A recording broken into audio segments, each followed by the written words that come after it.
and so I kind of had a South Carolinian accent down. And so I used that, I pulled that out of my pocket, and I convinced Frank, the director, when I was auditioning, that I was actually from down south, and that I had flown in just to audition for him exclusively. I told him this in the audition. Some directors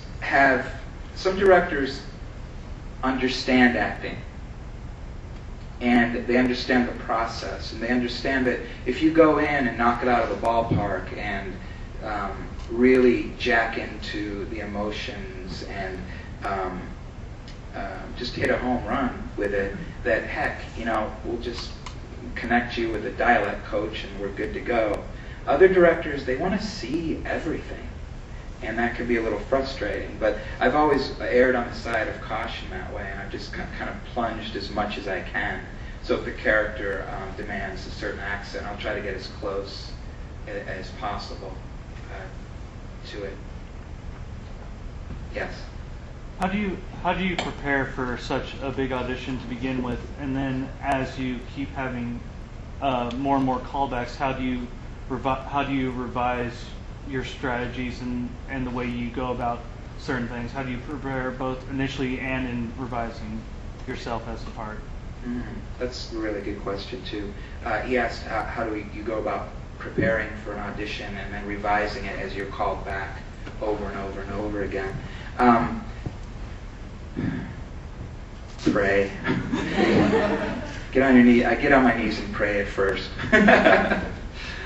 Pray for strength, for courage, confidence. Auditioning, I don't know. It's you never get used to it. It's a very kind of stressful, nerve-wracking process, but it's a necessary one.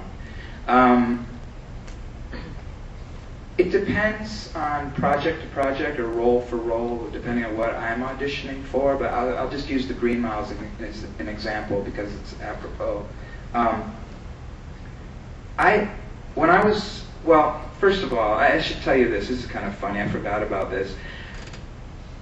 When I was asked to audition for the Green Mile, I was asked by Mally Finn, who's a casting director in Hollywood, and she's a pretty well-known casting director, and she had already helped cast me in a couple films, A Time to Kill and Batman and Robin, in some smaller roles in those movies.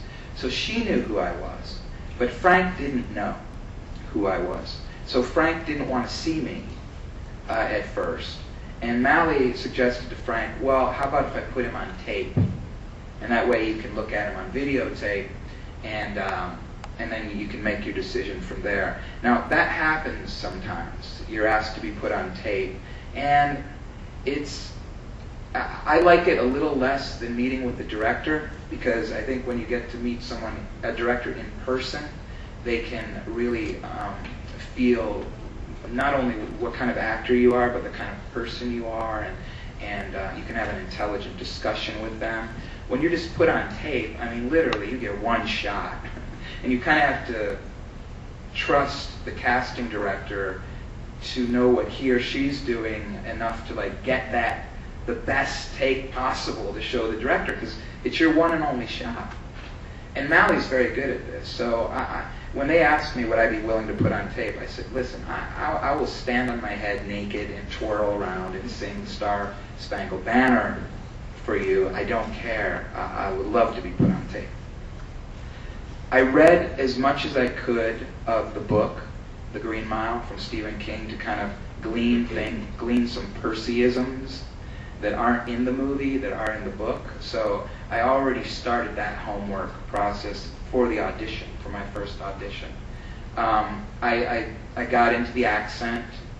I decided I usually wear, unless it's very specific clothing that it really depends on what I'm auditioning for, but for the Green Mile, I just wore a simple black t-shirt and blue jeans. I just decided to be as comfortable as possible, because there's no way I would have went out and rented like a 1930s guard uniform or something silly like that. So, although that could work, I don't know.